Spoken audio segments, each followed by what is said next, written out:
بس میں کیا عرض کروں، کسی کی کمزوری کو اس کے پیٹھ پیچھے بیان کرنا، چاہے اس کی اصلاح کے لیے کیوں نہ ہو، تب بھی غیبت ہے، تب بھی غیبت ہے۔ الا یہ کہ آپ ایسے شخص سے اس کا ذکر کریں جس کے بارے میں آپ کو پورا یقین ہو کہ یہ کسی اور کو نہیں بتائے گا اور یہ اس کی تربیت کی استعداد رکھتا ہے۔ اس لیے غیر مربی سے تذکرہ نہیں کرنا چاہیے، اگر اس کے بارے میں یقین ہو کہ اس کی تربیت کر سکے گا، اس سے ذکر کیا جائے شرط پر کہ وہ کسی اور کو نہیں بتائے گا، تب گنجائش کر سکتی ہے کہ کسی کی اصلاح کی غرض سے کسی سے کسی کے بارے میں کوئی بات کی جائے۔ اللہ مجھے معاف کرے، اس زمانے میں نہ لوگ نہ یہ شرائط جانتے ہیں نہ یہ قیودات جانتے ہیں، اور اصلاح کی غرض سے غیبت میں مبتلا رہتے ہیں، اصلاح کی غرض سے غیبت کے اندر اور سمجھتے ہیں کہ اس سے اصلاح ہو جائے گی، حالانکہ اس کے اگر اس کی زنا کی غیبت تم کر رہے ہو تو اس کے زنا سے بڑا گناہ تم کر رہے ہو۔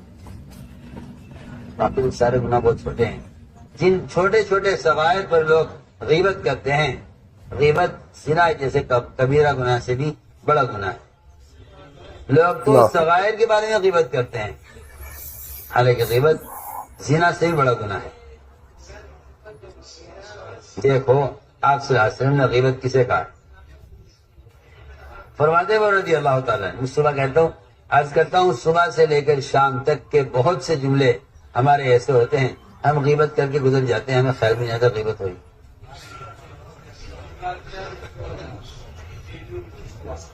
فرماتے ہیں رضی اللہ تعالیٰ، ہم بیٹھے ہوئے تھے آپ صلی اللہ علیہ وسلم کے پاس، ایک آدمی کھڑا ہوا مجلس سے،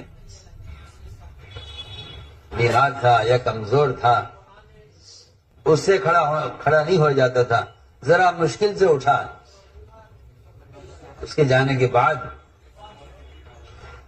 صحابہ نے آپ سے عرض کیا کہ یہ آدمی کس قدر کمزور ہے۔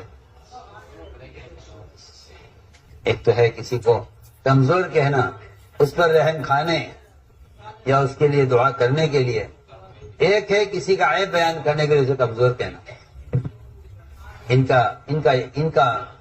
ان کا مطلب یہ تھا کہ اس کا عیب بیان کیا جائے، تو کسی نے کہہ دیا کہ دیکھو تسی کتنا کمزور ہے۔ آپ نے فرمایا تم نے میرے ساتھی غیبت کی ہے اور تم نے اس کا گوشت کھایا ہے۔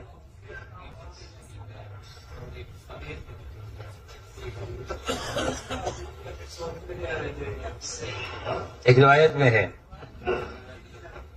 معاذ بن جبل فرماتے رضی اللہ تعالیٰ عنہ کہ کسی نے کہا یا رسول اللہ، ہم تو وہ بات کہہ رہے ہیں جو اس میں ہے۔ فرمایا اگر تم نے ایسی بات کہی جو اس میں نہیں ہے، پھر تم نے بہتان باندھا ہے اور تہمت لگائی ہے، اور اگر تم وہ بات کہہ رہے جو اس میں ہے، تم نے غیبت کی ہے۔ امیر شعیب اپنے والد سے دادا سے نقل کرتے ہیں کہ انہوں نے آپ کے سامنے ذکر کیا ایک آدمی کا، اور اس کا نکما پن ہونا بیان کیا۔ آج کل یہ بات بہت عام ہے لوگوں میں، کوئی اگر بیچارہ عمل میں کمزور ہوگا یا کسی دنیاوی کام یا کسی اپنی ضرورت کے پورا کرنے میں سست ہوگا تو لوگ کہہ دیتے عام طور سے فلاں آدمی بڑا نکما ہے۔ چنانچہ آپ کے سامنے ذکر آیا ایک آدمی کا، کسی نے کہہ دیا جی ہاں یہ تو وہ ہے کہ جب اسے کھلایا جاتا ہے تب یہ کھاتا ہے، اور جب اسے سواری پر سوار کیا جاتا ہے تب یہ سوار ہوتا ہے، یعنی خود سے اپنا کام خود نہیں کرتا، نکما آدمی ہے، لوگوں سے اپنے کام لوگوں سے لیتا ہے۔ آپ نے فرمایا کہ تم نے اس کی غیبت کی ہے۔ صحابہ نے کہا رسول اللہ ہم نے تو وہ بیان کیا ہے جو اس میں ہے۔ فرمایا تمہارا غیبت کرنے کے لیے اتنا ہی کافی ہے، اپنے بھائی کی وہ بات بیان کرو جو اس میں ہے۔ عبداللہ بن مسعود فرماتے ہیں کہ ہم آپ کی خدمت میں تھے، ایک آدمی کھڑا ہوا مجلس چھوٹ پہ چلا گیا، دوسرے نے اس کے بارے میں اس کو عیوب بیان کیے۔ آپ نے جلدی اٹھ۔ اس کے پیچھے پیچھے جا بھاگ کے حلال کرا لے. کیا کرا لے؟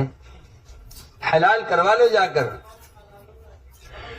آپ اتنا کہا صرف غیبت کرنے والے سے کہا جس کی غیبت کی تھی اس نے، فرمایا جلدی اٹھو اور بھاگ کے اس کے پیچھے پیچھے جاؤ اور جا کے حلال کروا لو ابھی جہنم میں جانے سے پہلے، قیامت سے پہلے.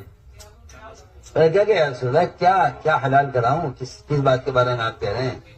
آپ نے فرمایا تو نے اپنے بھائی کا عیب ذکر کر کے اس کا گوشت کھایا ہے، لہذا جلدی جا کے اپنے بھائی سے اس کا جو گوشت نے کھایا ہے اس کو حلال کروا لے. اللہ ایک روایت میں ہے کہ یہ تحلل نہیں کہا آپ نے تخلل کہا. تخلل کا مطلب یہ ہے آپ نے فرمایا اس آدمی سے اپنے دانتوں میں خلال کرو، تمہارے دانتوں میں سے گوشت نکلے گا. گوشت کھاتا ہے وہ بعد میں کیا کرتا ہے؟ خلال کرتا ہے گوشت کھاتا ہے. آپ نے یقینی طور پر سمجھانے کے لیے کہا کہ تمہارا اس کی غیبت کرنا، اس کا گوشت کھانا ہے، تمہیں چاہیے کہ اپنے دانتوں میں خلال کرو. میں خلال کیوں کروں، میں گوشت تو کھایا نہیں، میں نے خلال کی چیز سے کروں. فرمایا تم نے بھائی کی غیبت کر کے اس کا گوشت کھایا ہے، لہذا دانتوں میں خلال کرو.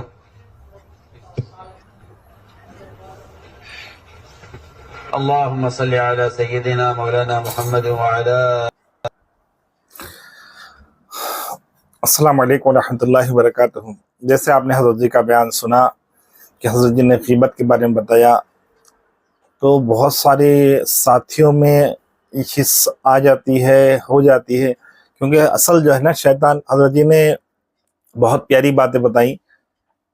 تھوڑا ایک 5 منٹ کا اضافی میرا، کیونکہ میں تو حضرت جی کے برابر نہیں ہوں، لیکن صرف میرا اس لیے بولنا ہے تاکہ یوٹیوب پر جو پالیسی ہے وہ پوری ہو جائے. تو بات یہ ہے کہ ساتھی جو ہے ایسے ہی گناہ کرتے ہیں جو شیطان ان کو کراتا ہے. کیونکہ کوئی انسان جو نماز پڑھ رہا ہے وہ فلم نہیں دیکھے گا، وہ زنا نہیں کرے گا، وہ کسی کو گالی نہیں دے گا، وہ گناہ ایسے کرائے گا جیسے حضرت جی نے بتایا کہ بہتان، غیبت، چغلی، ایسے ایسے گناہ جو ہے کراتا ہے. مثال کے طور پر ہمارے ایک ساتھی جو ہے، نام نہیں بتاؤں گا میں ان کا یہاں پر بھی، ایک ساتھی کو جماعت میں لے کے گئے، اور وہ ساتھی جو ہے اس محلے کے یعنی کہ بااثر ساتھی ہیں، مطلب ان کا ذرا اثر اچھا ہے محلے کے اندر، کالونی کے اندر. تو وہ ساتھی کو جب جماعت میں 3 دن لے کے گئے، لے جانے کے بعد اس ساتھی کی خوبی بیان کرتے ہوئے انہوں نے کہا کہ وہ تو بہت سرفرے انسان ہے. یہ سن کر جو ہے میں اس اپنے ساتھی سے بولا یہ الفاظ غیبت ہے، تم نے ان کی تعریف نہیں کی، ان کی غیبت کر دی.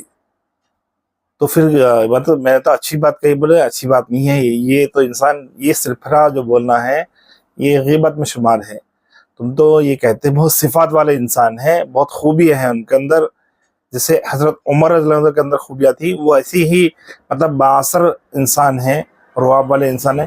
تو اس خوبی کو انہوں نے، ان کی نیت تو خوبی بیان کرنے کی تھی، لیکن الفاظ جو ہے وہ غلط استعمال کر لیا. جیسے اب کسی کو جو کہو گے آپ کہ وہ تو بہت سرفرا انسان ہے، حالانکہ وہ اس کے اندر وہ خوبی ہے کہ کسی کو بھی جو ہے اپنے رواب سے قابو میں کر سکتا ہے، اپنی بات کو منوا سکتا ہے. لیکن سرفرا اگر اس کو بولو گے تو اس کو تو برا لگے گا کہ میرے کو سرفرا بول رہے، تو یہ تو غیبت ہے. اسی طرح جو ہے منتخب احادیث کے اندر ایک حدیث ہے، جب آپ صلی اللہ علیہ وسلم بیمار پڑتے ہیں، منتخب میں ہے یا فضائل اعمال میں ہے، برحال ہے تعلیم کے اندر، تو اس میں جو ہے آپ صلی اللہ علیہ وسلم جو ہے بیمار پڑتے ہیں اور آپ صلی اللہ علیہ وسلم کو تکلیف ہوتی ہے. تو اس میں سے سب ازواج محترات بیٹھے ہوئے ہوتے ہیں. تو ایک ازواج محترات کہتی ہیں کہ اللہ آپ صلی اللہ علیہ وسلم کی تکلیف مجھے دے دے. تو امی جان عائشہ رضی اللہ عنہا جو ہے دوسرے ازواج محترات کو جو ہے آنکھ کا اشارہ، صرف آنکھ کا اشارہ جسے انسان کر دیتے نا، یوں دیکھو، تو اس طرح سے اشارے سے یہ بات کہی کہ دیکھو کیسے مسخ لگا رہی ہے. تو آپ صلی اللہ علیہ وسلم نے اس عمل کو دیکھ لیا اور کہا اے عائشہ تم نے غیبت کی ہے، تمہارے اس عمل کو اگر سمندر میں ڈال دیا جائے تو سمندر کھارا ہو جائے، کڑوا ہو جائے. تو آنکھ کا اشارہ بھی غیبت ہے۔ اللہ ہم سب کی حفاظت فرمائے، اور اس ویڈیو کو لائک کریں، شیئر کریں اور میرے چینل کو سبسکرائب کریں۔ جزاکم اللہ خیر۔